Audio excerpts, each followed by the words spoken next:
Seven names, no games as I run it down the line. We got Kenny Ken, put 100 on the T's with the streak for the cash. He ESPN. Seth Curry with the shot. The prodigy. In reality, he's more like Seth, but he's all we got. Up next is Gentleman Jack, better known as Junior Blue.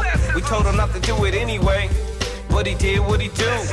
To his right is Devin, that dude, L-Dad or Dirt Ass Dan. Just don't ask him a question, cause then he'll answer your question with another question, and then he'll add another question on top of that question. Damn. And I'm Red O, the Buck Wild Problem Child. Flow Butter, aka John Cutter. It's the league ambassadors, and we playing to win. At the 2-yard line, and make no mistake, we running it in. Pete Carroll, we see you. Welcome to 32 Kings Road, hosted by the league ambassadors. I'm Ambassador Kenny Ken, and it is my pleasure to be here today with my brothers. This is episode 44, second season of our show, and today we are honored to have a very special guest. But first, as a reminder, you can follow us everywhere on social media. Our handle is @TheLeagueAM. That's Twitter, that's Facebook, that's Instagram. Also, please check out our website, theleagueam.com. Check out our blog spot on that website, Diplomatic Community. Also, please visit our YouTube channel, League Ambassadors, where you can see previous episodes of 32 Kings Road, as well as our secondary show, Confirmation Bias.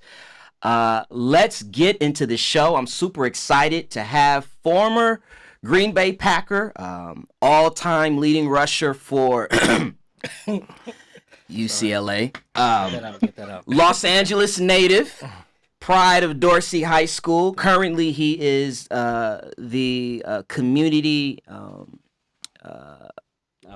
outreach football engagement for the Los Angeles Rams.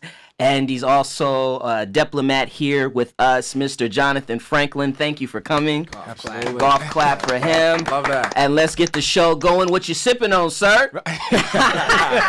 Let's do it. I'm excited to be here. Appreciate y'all. Yep. Of course. He not sipping on He that. not sipping. Water. Well, you probably should have went to him first. Yeah. Junior Blue, what you sipping on, sir? I'm sipping on a little something from Lagunitas. Mm-hmm. And I'm also sipping on Super Bowl experience. Okay. Tom Brady has played in 7 Super Bowls. The combined Eagle players have played in 7 Super Bowls. Mm. It's not looking good for Sunday. Red O, what you sipping on? I know I wasn't here last week, and I know y'all talked about Errol Spence in that fight. And we always talk about how people are actively running from him. Mm-hmm. Was reading today Keith Thurman talking about fighting Danny Garcia. He's actively running, and he doesn't even care anymore. He doesn't care if we know that he's bitching out. Dad, what you sipping on? Well, I'm gonna keep it in the same vein, actually. We knew this was coming, but first I'm sipping on that Stella. You're not robbing. I'm not robbing. I'm not too fisting it, but keeping that same realm. I think yesterday they announced that Canelo Triple G2 was going to happen. We all knew that it was going to happen, but now it's finally confirmed for the May 5th weekend. So we'll see what happens. Yeah, we're good to go. I'm quite literally sipping on water, but I'm also figuratively sipping on water because, for those of you that don't know, the city water supply in Cape Town, South Africa, is dangerously running dry. Day 0, which is the day where the city is going to turn off taps in homes and in businesses in Cape Town, South Africa, is right now scheduled to happen, I believe, April the 12th. There is a real humanitarian crisis that is on the way. So just climate change is real, folks. Kev. Leave it to Kenyon to be a Debbie Downer. Go ahead, Kev. Hey, Kev, as long as it clear up in 2 years, right? Listen, I was about to say, as long as they get that water right by my 30th birthday, have fun down there. That's messed up. Sorry. So, first off, I did want to say, Mr. Franklin, just so you know, we usually reserve that golf clap for those who don't deserve it. So, definitely an honor to have you here. I'm sipping on this good old goose to get me loose and some cranberry juice. But more importantly, just within the last hour. You came in hard. Hey man, we get one shot. We can't blow this. All right, light skin. But this less than an hour ago, the Kansas City Chiefs traded. Kev, you gonna let that walk? I'm letting it ride. He's a guest on our platform. I got an hour. I'm gonna get him before. But Alex Smith was traded to the Washington football team for a player yet to be named and some draft picks. The Chiefs free up $17 million in cap, which a distinguished gentleman did predict on the show a few weeks ago. I'm not going to say who, but his name's Kevin. And the Skins get in return a cheaper quarterback, I guess. So I'm going to pose a question to you guys. First and foremost, who do you think benefited most from the trade? And then what does this mean for both Alex Smith and Kirk Cousins, who we all assume is going to hit the free agent market after this move? I think the very first person is Mr. Patrick Mahomes. Yeah, Because he finally gets to step into that starting role that we predicted would happen at some point. Alex balled out of control this year for the most part. But now let's see what the youngin has. So I think he initially is going to be the first person to benefit from that. I think Kirk Cousins benefits from this. I think he's going to get paid, and he gets an opportunity to go to whatever situation literally he wants. I mean, you've got teams like Jacksonville, you've got Cleveland, you've got Denver. Like, he can get into a better situation. Johnathan, where do you think would be the best situation for him? Cleveland Browns, definitely. Really? I would love to see Kirk with Cleveland to truly build a team. Cleveland has 2 first-round picks this year. I mean, it could be an exciting year for Cleveland. And Kirk, he's experienced. He's a great leader. Dudes would definitely jump on that bandwagon and follow him. You see, he's sticking with that Dorsey, right? Come on now. LA roots. Straight to Dorsey. 7 minutes for the DDP to come out. Who does Cleveland take with the number 1 pick if Kirk Cousins goes there? I mean, they already have 1,000 picks, so there's no reason for them to they trade got back. 1 and 4. Right. I've always thought with Cleveland, and I think I said it on the show, that they need a veteran, first of all. So that's why, and they got plenty of cap space, so money won't be an issue. But they need a veteran to turn that situation around, gives them credibility. I think at 1, you look at Saquon Barkley. I think you don't look at a quarterback, is my point. The thing you've got to figure out, though, is with Deshaun Kaiser, you have invested a full year into him. So if you take another quarterback, I feel like that means then that you've wasted a year of development with Kaiser. If they sign Cousins, they're not taking it. They shouldn't take it. They have too much to build. That's what I'm saying. I agree with that. I think that's probably exactly what Kaiser should have been doing in the first place. So although he has to take a step back in playing wise, he gains more experience by doing what Aaron Rodgers did. So stay behind the veteran and actually learn instead of getting thrown into the fire with that terrible team last year. They can actually build off of that. Kev? Listen, Kirk turns 30 this summer. He's got to be tired of losing. Tom Coughlin. Mm-hmm. What up, G? What you doing this for? What's the John money? Elway. They got to do a lot. What you doing this for? What's the money like in Jacksonville? Jacksonville, I think, only has They have to do too much to get him. Yeah. And what about Denver? I don't know, Denver's. They don't have a choice. They cannot have another season like they did. I think Denver's can free enough. Yes, they can, Kev. I think Denver can free enough if they cut a couple of those quarterbacks. All 4 of them. That's right. Yeah, Alex Smith going to Washington is Third team. his third team. He gets money. He's got money. Yeah, he's $70 million guaranteed, which is insane. So he won too. Yes, he definitely won. He has the number 1 receiver for sure. Who? Oh, I'm sorry. I'm thinking of Not in Wash. I'm sorry. I'm thinking about Cleveland. I'm thinking Josh Brown. No, the absolute opposite. Yeah. Oh man, that's what's up. Well, let's get to our football tea. This will be a special edition of football tea because we just gonna talk to Brother Johnathan. It's really an honor to have him here. We've got all. Whenever he acts like an asshole, just give him an A clap. We've got all types of questions for him. Dad, kick it off. Let's just go. Let's do it. Yeah, so I think we should start at the beginning. Tell us your football love story. How did you fall in love with the sport of football? Right, so I'm going to start off pretty deep with this story. I'm going to keep it real. Not trying to get emotional, but hey. I love the game. So actually, it started in the 5th grade, the game. And I just played just because my parents put me into it in the beginning. Didn't care for it at all. But the first year of me playing football, my grandfather passed away. And the day after he passed away, it was amazing. He appeared in my dream. And we were at my grandparents' house. And he walked in the gate.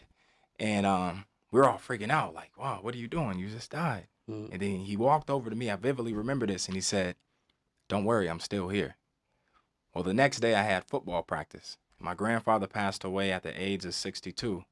They threw me a jersey up randomly, not knowing anything about my grandfather. It was number 62. And when my grandfather passed away, my family kind of just broke apart. We wasn't getting it together anymore. We wasn't communicating. So I just always thought football was a way to bring my family together and a tool and an avenue and a platform. So I just took the game from there and it fell in love with it, you know, as I developed my skills. And, hey, I am where I am now. So leave it to Johnathan to bring it down. I know, right? What youth team did you play for? I played for 2. I played for the Crenshaw Cougars and the Inglewood Jets. Okay. My godson played for the Jets. Okay. And he went on, he's at Narbonne now. He's a good man there. Yeah. Good man. Okay. Right. All right, question number 2. Talk to me. Okay, so 2013, I'm going to take you back. Uh-oh. You playing for the You can say it. Cheeseheads, Uh-oh. Green Bay Packers. There we go. The quarterback coach, Mr. Pornstash himself, Wow. Ben McAdoo. Oh, that's my nickname for him. Uh-oh. That's our nickname.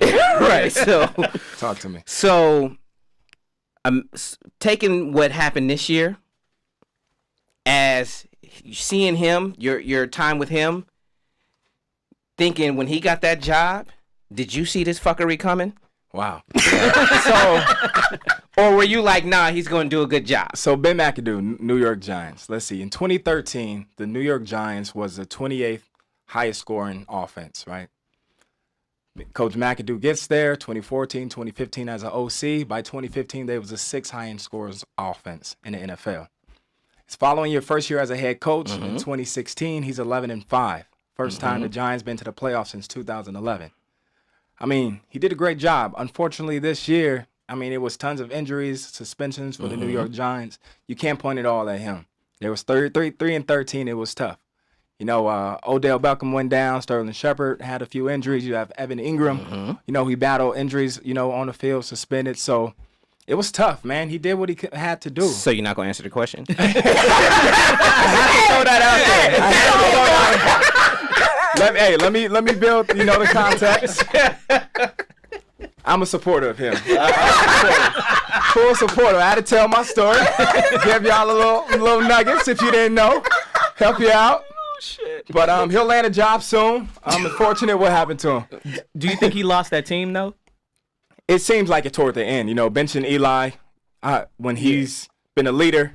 I mean, his tenure for the Giants, I'm sure, you know, he lost some respect, you know, when he benched him during that time. Lost a lot of respect when he benched him. Right, yeah. I mean, players spoke out about it. You know, they weren't happy with it. Oh, man. I think it was the bottom of the hill. Right, where, you know, for him right there. Yeah. Absolutely. But various reasons that team, you know, went downhill. Okay, so as someone who has been on both sides of the fence with the NCAA, of course, as a player, and then you were an administrator for Notre Dame, correct? There you go. You got it. Notre Dame. Okay. How do you feel about the current state of college football economics? Like, do you think the players should be paid or at least receive some type of revenue? And then second part of that question is, what advice would you have for any player that's entering a D1 program, having been there yourself? Absolutely. So your first question, I believe college football is a business. I mean, take the SEC this year. Average SEC school brought in $132 million. Yikes. Texas A&M brought in $192 million. I mean, it's a business. Man. Don't get me wrong. They fired their coach. Right? Yeah. And paid him $10 million to go somewhere else. It's a business now. So with that said, I do believe, and I'm speaking just from my experiences and just from college football, not the other sports. I do believe that college football athletes should get paid, you know, from a stipend standpoint, in addition to, you know, the scholarships that they are receiving, you know, with their education, because that is important. But when you bring in the marketing and the promotional collateral, when you know, selling their likeness with their jerseys and the money that they're bringing in, and understanding that the audience is coming to see the players, the product on the field, and certain players are drivers in that. So I absolutely believe they should get paid, and there should be a revenue share within that. Regards to advice, older Johnathan Franklin compared to a younger one. Oh my gosh. It's night and day, I tell you that. But a few things. Just one, I would challenge college athlete to take advantage of opportunities. I think so many athletes go into college fixated just on football. It's very important to understand to step out your comfort zone, and network and build relationships with people that don't look like you, believe in the things that you believe in, because it will challenge your perspective in life and help you build it as well. And secondly, I would say take advantage of school. Into my first point, you have an opportunity to lay the foundation and understand knowledge if it's history, politics, in the business module that you don't really understand or get to, unless you're working in a specific business in the real world now. And you have an opportunity to take advantage of that. So a network and really, take advantage of the education standpoint. And lastly, build your brand. Find ways to do that and learn how to do that. I think you'll be fun. Preach. Come on now. Tabernacle. Let's talk about your current job with the Rams. Not necessarily your job, but you're working with them. Were the Rams, as an organization, excited about going to the UK? There's some organizations when they got to make that trip, not as happy. What was the Rams' perspective on it? Yeah, it's interesting. From an administrative standpoint, we were excited. I mean, we get to grow the game internationally and travel to the UK. From the player standpoint, you have to think about it. So this year we played Jacksonville prior to going to London. So we left on Wednesday, played on Sunday, flew out to London that whole entire week. Played that game on Saturday, stayed in London 2 more days, and came back to California. So it's tough, on your body, on recovery, on traveling. So not as many players are for it, but they enjoy the experience. They appreciate it. But just that traveling and logistics of it sometimes gets tough. But we were excited. We had a great time. It's always great to go to the UK, play some football, and have a good time. Do you think players would appreciate it more if there was a home-based team over there versus the sort of all-star round-robin thing that they're doing now? Right. They definitely. If we had a home team there, we would definitely appreciate it, and for many reasons. Definitely. I mean, what a great experience to play, internationally. Yep. But we thinking about growing the game of football, right. In the UK and having the youth, have role models to look up to. We have opportunities in the community, to get out there and empower and to inspire people and donate and financially support. And football, it's been declining the past few years. So to grow this game on an international level, all for it. And I think it'll be great for teams. Do you have any idea why, the games this year are so one-sided? Why did one team have a better advantage than the others? Because we were actually out there to go see my Ravens. We got smashed by the Jags. Right, interesting. It could be various reasons. It could be traveling. It could be unfamiliar territory, in regards to practice schedules, and just the day-to-day routines. And the freedom, you're in a different environment that you've been in, and who knows when you'll go there again. So I'm sure as far as your time, it's a lot more leisure to go travel and enjoy and experience. So shortage. Shout out to Shortage. Try to politic that one. But you know what I'm saying. Yeah. Oh, we know. Yeah, okay. Trapeze. Say no more. I'm gonna sip on this. Oh man. All right. Well, we heard your football love story. Unfortunately, your NFL career ended prematurely. With the doctors telling Says you. Sorry. Oh, wow. Wow. Okay. Bear down, baby. For real. Let's go. With the doctors basically telling you one more hit and you could be paralyzed, was it still a tough decision to decide to retire? Yes. It was the hardest thing I had to deal with in my life. You talk about starting playing football at 10 years old, and at the age of 24, 25, everything you've known is gone off of one play, even from a confidence standpoint, from a working out standpoint, everything was always geared to football day to day. And it was 4 or 5 doctors that told me it wasn't clear to me to come back and play that game of football. And you move on to reality, and it's like, what's next? Who am I? And how do I live? And what do I live for? And I look back on it, and it's been such a blessing in disguise, because I know who Johnathan is. You know, throughout my college and NFL career in high school, it was Johnathan, number 23, the football player. Right. You know, the guy running around at UCLA, meeting this person and that person. But now I look in the mirror and know that's enough. And I didn't have that before. You know, I have an internal peace and joy and confidence about myself where everything that I had was so external back then. So I would love to play, don't get me wrong, but I'm so blessed to be where I am and to have the peace and the joy that I do. Okay. Man, you are a better human being than I, because I would have been pissing and mad at everybody. Right. Yeah. And I think you went through that, wrong. yeah. Don't get me wrong. I was absolutely depressed for probably a year of tears, of just loss. When I say I lost my identity, I didn't know who I was. I didn't know how to be happy. I didn't know what to do, you know? So it took a year of really rebuilding me and finding me and losing me and accepting that, you know? And Strong enough to come out the other side. and you know, so blessed to have great people, because it takes a village, you know, to raise a child. And I had great mentors to lean on, you know, but also I had to look in the mirror and be like, you know, it's on you to do this, you know. So Was the difficulty in being like, okay, I gotta go away from the game, or was the difficulty in like acknowledging like that this was the end? Like, was it like a hard decision, even though you got 5 doctors telling you no, it's over, like that's it? right. Or was it more so thinking about, I don't know what's on the other side of that? It was both, because this game Really? of football I love, you know.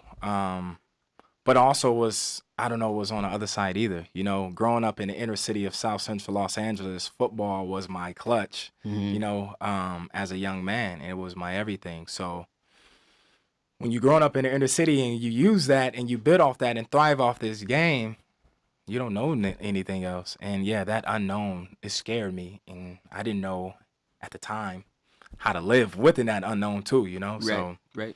that was it. Kind of sound like an audiobook right now. Come on now.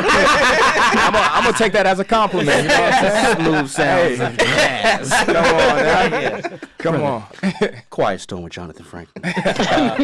But what are the main differences, aside from the obvious physical speed and skill, from going from high school to college and then from college to the NFL? Right. Yeah. Outside of the obvious, I would say from high school to college, I would say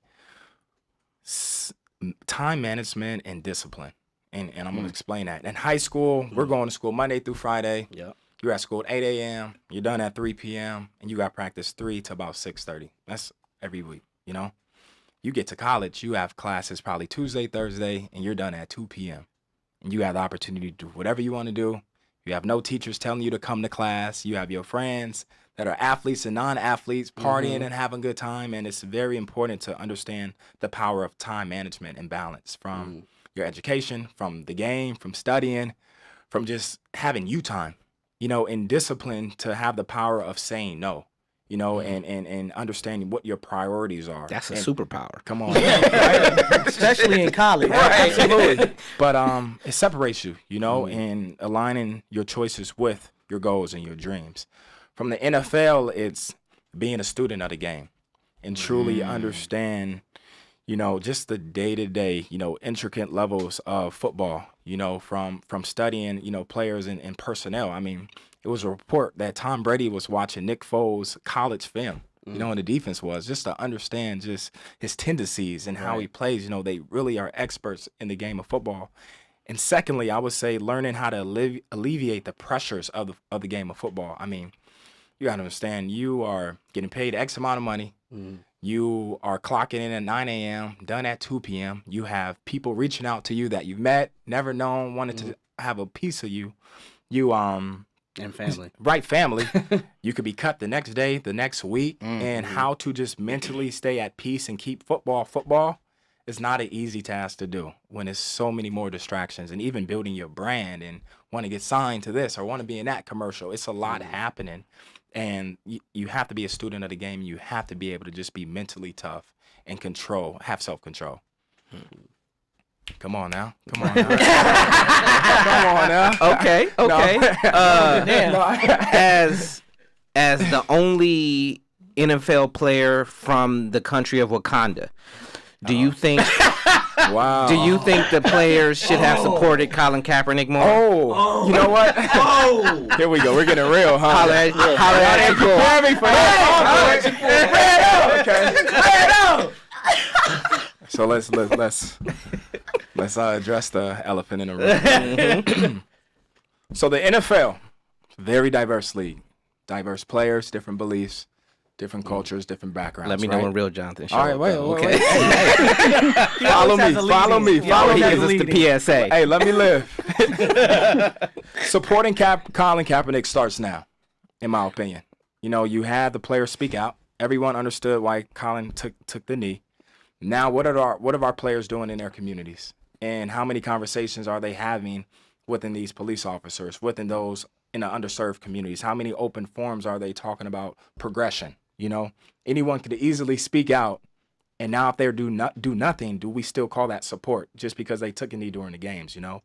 So I'm curious to see what are they doing now to really make a rise and make a stand for what they were speaking on during the season, you know, and have progression and come together. And then, I mean, it's amazing that the league is paying nearly $90 million in support of social issues for players that they support. So the NFL is taking a stance on this as well, and I hope the players take advantage of those funds and really make an impact. What you got for me now? Come on. Well, I was gonna keep the positivity going here, but I just got a DM from the Daywalker delegation, and unfortunately, I can't let the comment that you made earlier ride. So I actually have two running back questions for you real quick. First, do you refute the claim that you played like a light-skinned running back?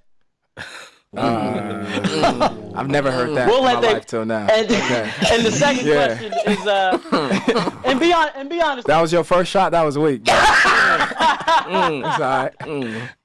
The second one, I'll take the pressure off for you. But be honest with us. Did Eddie Lacy have an eating problem? Wow. We need to know. We need to know. Come on, son. Wow, y'all pulling it off. Did you see him? Colin Cap now, Eddie. I gotta walk out of here, man. I got a job to go. Did you walk into the locker room and found snacks under his jersey? Wow, I love Eddie. Love Eddie. That's my guy. That's not the question. KFC snack box. $5. You know, Eddie. He at certain times his weight did fluctuate throughout the season. Throughout the season, right? Yeah. Beginning and how does your weight fluctuate? Sometimes, during the season? sometimes it's tough. You know, we all are humans and our bodies are made different. This and man got on tap shoes. He got on some real tap shoes. Scientific reasons to prove, why his weight fluctuated the way he did. But I know he worked hard and he did his best to maintain it.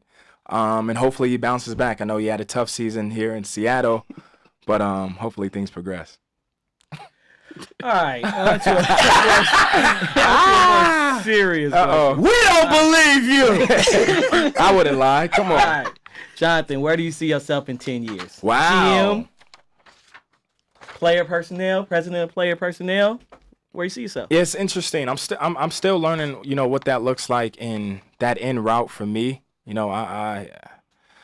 I love what I'm doing now, just being in the community and understanding the business side of our organization. And I'm being patient with my next decision. I know there's so many opportunities from the football operations side, from within our organization to, who knows, maybe others down the road. But I'm just learning, and see what's best for me and not moving too soon or too hastily. And I'm sure that, the best position, will come for me. And I say that, and I'm going to tell y'all a story because, as y'all know, I love telling stories. But, man, we talk about just, I'm a firm believer that things happen for a reason, even with my injury. And why I say I don't have this 5-year, 10-year plan is just the progression of life after my injury. And I'm going to tell you why. So I get injured, forced to medically retire, from the Green Bay Packers. And the following week, the president of the Green Bay Packers emails me, wants to get on a phone call. Get on a phone call with him, and, hey, we would love for you to work for our organization. And I was in a rotational program, right, just out the blue.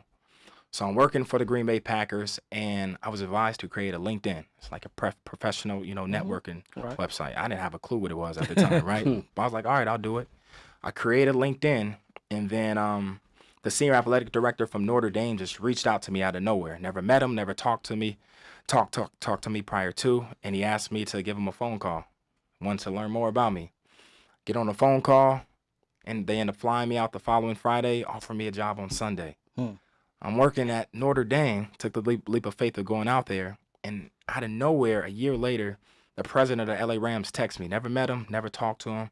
It's like, hey, the Rams are coming back to Los Angeles. Would you love to join on staff?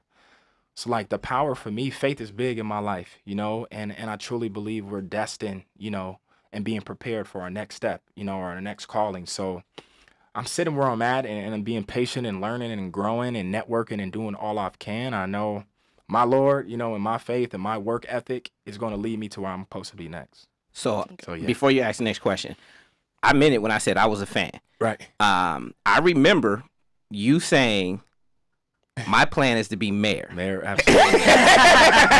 Come on.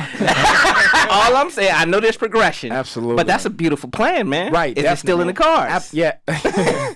Absolutely. You know, I had an opportunity when I was at UCLA to intern with former Mayor Antonio Villaraigosa that really broadened my, you know, perspective of Los Angeles and helped me understand the different sectors of the city. And ever since then, I've been passionate of impacting LA and making a change and really living for the people. So that's definitely in the back of my mind. Maybe I have a year plan when I want to start running or not, but Inglewood councilman first. We'll see. Inglewood alderman. See how it came back Yeah.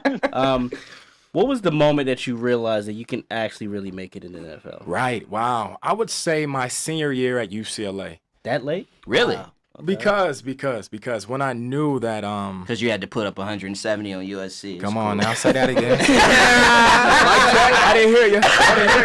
That deserves an A-class. Right. Yeah. No, it's interesting because my sophomore year at UCLA, I had a great year. Was blessed to run for 1,000 yards. In my junior year, I ran for about under 900 yards, around there, and it's lack of focus and just so caught up into me, you know. My senior year, I had a great mentor, you know, really speak life into me, you know, and speak life at the point of I thought I was just a college football player, you know, and he saw in me what I didn't see in myself at the time. You know, I was just playing football, having fun, enjoying it, but he gave me more to live for, you know, and he helped me understand what it took to become an NFL player, or how to be a leader on a team, how to stay humbled in spite of good games, you know, in spite of the people talking to you, etc. So he taught me what it was like to be a pro and lit that fire inside where I start living like that and becoming that, you know, and have more of an intentional, you know, day-to-day choices. So Right. You don't want to give us a name? James Washington. Thank you know, you, sir. James Washington. I got you. Yeah, James Washington, great man, played for the Dallas Cowboys, won a Super Bowl MVP, former UCLA Bruin, and just super blessed that he came into my life. A lot of UCLA references. You are. Yeah, you know, I had to throw that in there. Kevin.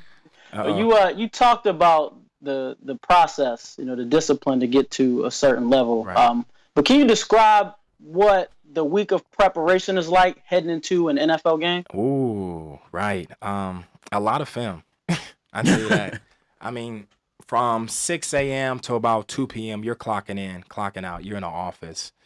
You're eating. You have your lunch, your lunch, dinner meal after that, and then from 3 to 5, perhaps, or throughout the night, you're watching film and you're learning just about your opponent. You know, I mean, from the standpoint of first half calls to second half calls, from the hash marks, what calls are we running? What are the audibles? What are my offensive line doing? What is the hand signals? Where are my receivers? Where are they blocking based off the look and the zones?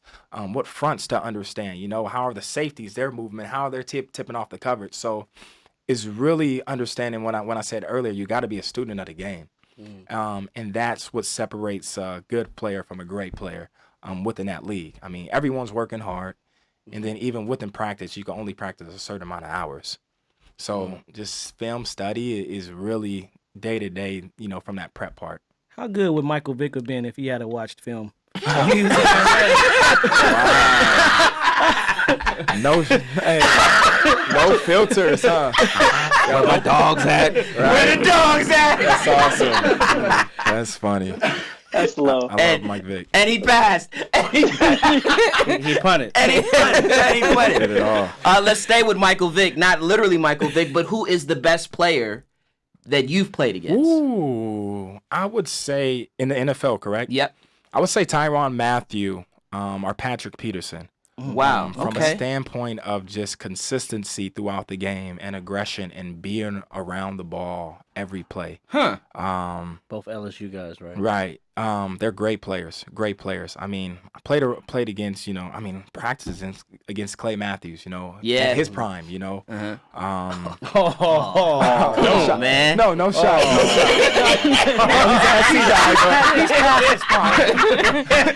That was a shot. That's the definition of a shot. I didn't mean it like that. I love K. Love Clay. Loved. I didn't say that part. But played against some great players from the Ndamukong Suh, Yeah. from Alec Ogletree, who's doing well right now. Yeah. But Tyrann Mathieu, he's different from a mental standpoint. From day to day, from being at the right place, not over pursuing. Just understanding the game. I really respect his craft. What about college? Can you remember college? Wow, it wasn't no one from SC. I tell you that right now. Hey, pause. Pause. But who hit you the hardest? in the Wow, NFL? no one light skinned either. I tell you that. No, come on now. But I would say a UCLA Bruin. I'm not being biased, but Anthony Barr was probably one of the best players. I figured you were going to say that. Yeah. He's talented. An H-back. Yeah, I mean, he came to UCLA as a running back. Yeah. Moved on the slot, then we put that kid at linebacker. I mean, he's a freak athlete. I remember we was in That was Jim Moore, right? Yeah. That put him, that made him. Yes, Yeah. absolutely. Bless his heart. I recall we were in Bless his practice once. Jim we were said, doing, "Nah, I need to see we were you on doing this pass side." pro. Uh-huh. And then I went up to block Anthony Barr, and he completely jumped over me. I mean, and he's 6'4", 250. I mean, he's a athlete. beast, man. Yeah, absolutely. So he's a special kid. Wow. Yeah. All right, so what is the biggest misconception you think NFL fans have about the NFL as a business and as a league and its players? Wow, that's a great question. I think sometimes people think of the NFL and all they see is football. It's all about football, but they underestimate the power of the NFL. And what do I mean by that? I mean, if you look around this room, what a diverse room. The power of unity, that the NFL brings. You look in the stadiums, you see people that have religion, don't have religion, people that went to school, didn't go to school, people from all different nationalities coming together in peace, cheering on this game of football. You think about the community standpoint, the opportunities that we get to donate and impact certain underserved communities and nonprofits. Even we were talking about earlier, the social, injustice issues that the NFL is supporting this year. And just sometimes you get to imagine and picture yourself, on the field. And sometimes we live through these football players, and it's our escape and the experience it provides us. Football is more, the NFL is more than just football. It does a lot more than that. And I think people are sometimes narrow-minded. It doesn't see the big picture, the business side of it, the experience. From players, understand that, one, they're human. They make mistakes. Mm. And two, it's tough to, right? We got a whole award for those mistakes.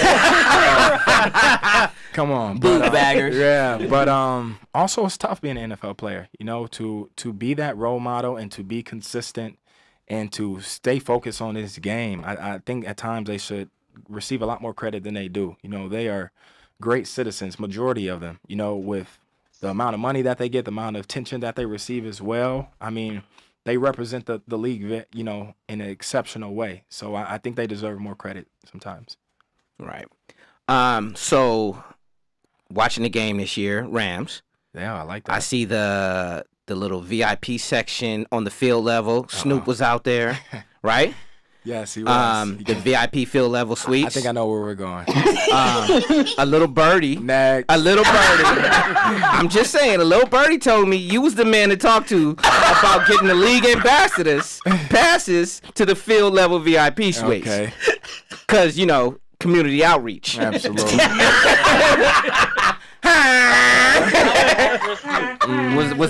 Was our information correct? Let me get political on you real quick. Okay. So, it is my role to truly impact the community. Oh, shit, he did it. It's a light switch. He can do it at will, too. And provide opportunities for those within various regions of Southern California. I appreciate that openness and that boldness, and we could start this dialogue, and closer to the season, follow up with me, and we'll go from there. No, that was the nicest fuck off I've ever heard in my life, and I can respect that. Hey, golf clap for Mr. Franklin for coming in. That's what's up. Hey, Yes. just to piss off Kenyon, Oh my you God. got a new head coach over at UCLA. Absolutely. Chip Kelly. How you feeling about that? I'm excited about Chip. I mean, even from just one standpoint, when Chip was at Oregon, over 40 of his recruits came from Southern California. Mm-hmm. And now he's at UCLA. And no offense to you, brother, but this is the greatest university in California. On that note, let's get to a discussion about Super Bowl 52. But he pissed me all the way off. I thought we was keeping it real. Keeping it real phony.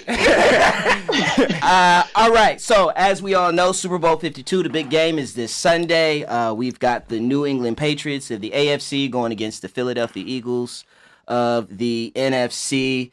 If you need to know any more information about those two teams, just turn on ESPN or the NFL Network. Let's get to the nuts and bolts of the game, and I will start with you, Mr. Franklin. Question number one, what do you feel like will be the most pivotal matchup in this game? We have Nick Foles versus Tom Brady. Okay. Honestly. And it's going to be important from various standpoints. From one, just less turnovers, right? Mm-hmm. From clock management and controlling the game. Yeah. I mean, you have Tom Brady, who's been in the Super Bowl years after years and understands this environment. But you have Nick Foles that is hot right now. I mean, over this playoff, the 2 games, he's completed 78% of his passes. Right. No interceptions. Right. And just coming off a hot game against one of the top 5 defenses, throwing Right. for over 350 yards and 3 touchdowns. Terrence Newman. Right? Uh-oh. Shout out to Terrence Newman. So, based off how these 2 quarterbacks play, Yep. and we know the Patriots defense is a bit suspect. Right. That's Right? being kind. Right, yeah, absolutely. They're well coached. It's gonna be an exciting one. So it all depends on Nick Foles and Tom Brady and their composure throughout the game. Kev, your pivotal matchup. I think it comes down to the He-Man, Fletcher Cox, and the Eagles' front seven against Tom Brady. Can they get pressure? If they can't, this game's over in the first quarter. Redo. I agree with Jonathan. That it always comes down to the quarterback. Man, this man you is can't take rookie. no. He cannot. That's what I said. This man. Just because you went first. Right? He didn't know what to say, but he was like, "All right, that sounds good. Let me say it." Matter of fact, how he know? He act like he watched the show. Shit. Junior Blue. I actually got Malcolm Jenkins versus Grunk. We know he's going to be cleared to play. He already First off, yeah. So we know their offense without Gronk, it's not the same. Right. So if Malcolm Jenkins can actually slow him down, that could help out. Dad. Along the same lines as Kev, I think it's Philly's D-line versus the Patriots O-line. Philly's one of those teams that don't blitz often because they get pressure with their front. So can they get there? Because we know how Tom gets antsy when there's people in his face. So can they get there and then can they cover? I said it's the Philadelphia Eagles versus the final 8 minutes of the game. I think we all know that the Super Bowl, it really is 2 games in one. The first half is very complete. That's one game, and then the second. So Atlanta knows about that, but it is. And I think Philadelphia's got the talent. 1-53. I think they're actually more talented than the Patriots when you look at it on a roster basis. So I think they will be in the game. But those final 8 minutes, when they realize they got a chance to win it all, how will they comport themselves? I think is the pivotal matchup. Next question, Red O. What are you most looking forward to about this game? The sack total. Okay. If Brady is sacked 3 or more times, I don't think they win. 3? Yeah, That's it? I think they can. Yeah, that's it. That's all. If they get into The him, happy feet. if they get into him, that's what they need to win. They need to have him uncomfortable the whole game. Junior That's Blue. what the Jaguars said. Oh, yeah. True story, Junior Blue. I actually, along the same lines, I actually had hopefully the Eagles defense can recreate what the Giants had against him. Long, Barnett, Cox, all of them get pressure on him, happy feet, not able to be pinpoint with his passes. Diplomat Franklin. You know what? I'm excited to see Tom Brady and Gronk. You know, who knows what's going to happen to the Patriots coaching staff after this game. We know. Right? We are. Right. To see this team play, you know, and who knows, it might be their last Super Bowl altogether. I'm just excited to watch them perform. That. I hope it is their last because I'm actually looking forward to someone else but them. I mean, this is supposed to be a league of parity. Sick and tired of being sick and Go tired. Rams, go Rams, go But Rams. they have not been out of this picture for 18 years now. Right. Yeah. So I just want to see something This different, is to be honest. that's disgusting to hear that out loud. Right. 18 years. Kev. I want to see if Philly can make this a game. Is it something we can actually watch and enjoy? You know, can Nick Foles make plays to keep the Eagles in this game? If they can, I'll actually sit down and watch a Super Bowl from front to back for the first time in 5 years. I'm most looking forward to the first quarter because the Patriots haven't scored in the first quarter in the last 6 Super Bowls. And I am wondering if the Eagles are going to be nervous because this could get ugly or this could be, again, a competitive game. And I think we'll know everything that we need to know in that first quarter. Quarterbacks aside, Johnathan, if the Eagles win, who will be the MVP? And then the same thing for the Patriots. Not counting quarterbacks, who will be the most valuable players? Eagles win. I'm going with Jay Ajayi. He's been averaging about 77 yards and a touchdown, you know, over the past 9 games. And I think this is an opportunity, especially with LeGarrette Blount, to offset it, you know, keep the defense honest. Yep. I think he's going to ball out. So the running back went with the running back. Right. Sounds about right. That. Oh no, hold on. The Patriots. If the Patriots win, Tom Brady aside, who it's because of? The Gronk. Come Yeah. on now. Gronk. Yeah. That. So Kevin said this earlier, but Fletcher Cox. I agree. I said the It's same not, thing. I don't think it's even close. Yeah. For the Patriots, it's whichever running back they decide to feature. Okay. Because you know they mix it up. They don't have a set running back. You saw how old boy went off last year in the Super Bowl, and if they run away from Cox and go to Chris Long's side, which gives up the cheeks more often than the other side, if they can do that, whichever running back does that. Picking back off of you, yeah, definitely Fletcher Cox. In the Pats' losses, you've got Indomitius Sue, Julius Peppers had 2 sacks, K'Wan Short had a sack, Justin Houston, game 1 had 2 sacks. I think if the Eagles win, Fletcher Cox, Vinny Curry, that combination, I think is the reason. And then again with the Patriots, yeah, Rob Gronkowski, because I just don't think they have anybody to match up with him. Junior Blue. I got the same thing, Fletcher Cox. I mean, it's up to their D line really to carry that defense because their secondary is suspect, and then Gronk, you know, he got some Super Bowl time to make up. Redo. Fletcher Cox. Yeah. But I got somebody different for the Patriots. Okay. I've been rocking with him since day one. Oh, He's talking about now. Brandon Wow. This is the time. He got to be right once. You got it back. Okay. Well, Jalen Mills is suspect, so that's a target. Kev? Fletcher Cox, but for the sake of the conversation, I think Ronald Darby is going to play a really huge key role in trying to slow down the Patriots' offense. And for New England, I would say whichever DB picks off Nick Foles 3 times. If it's not Tom Brady, then they won because of playing stellar defense. All right, before we get out of here, final scores and predictions. I will stay with you, Kev. Who wins? What's the score? Fucking New England. I think that's I'm gonna go- everybody's sentiment. Patriots 30-21. Redo. 28-7 Eagles. Wow. Speaking Wait to a existence, minute. I'm Really? I hope so. Wait a minute. What? Voodoo. No. Okay, because you know what my next question is. Really? No. But I am not. I don't want to see that man win another Super Bowl. 28, whatever. I don't care. I want them to lose, and I have no bones about it. How you doing, Ryan? Dad. Shout out to Ryan. Yeah. I'm really rooting for the Eagles. Yeah. but I can't go against Belichick and Brady. I see 24-20 Pats. 24-20 Pats. 24-20. That feels right. I think you touched on it earlier, Jonathan. I think this is the last hoorah for this Belichick, Brady, Kraft sort of triune. So I think there's motivation there. Also playing in Tom Brady's mom, her hometown. She's been ill. I think they've just got all the intangibles. There's no reason why Philadelphia can't do it. But I think it's a close game, and I think as it's happened in every Patriots Super Bowl almost, at the 24-20 feels right, Patriots. Junior Blue? I'm going to put a little reverse voodoo on this. Okay. Since just about every team I picked this playoffs lost. New England Patriots, 28-20. Jonathan?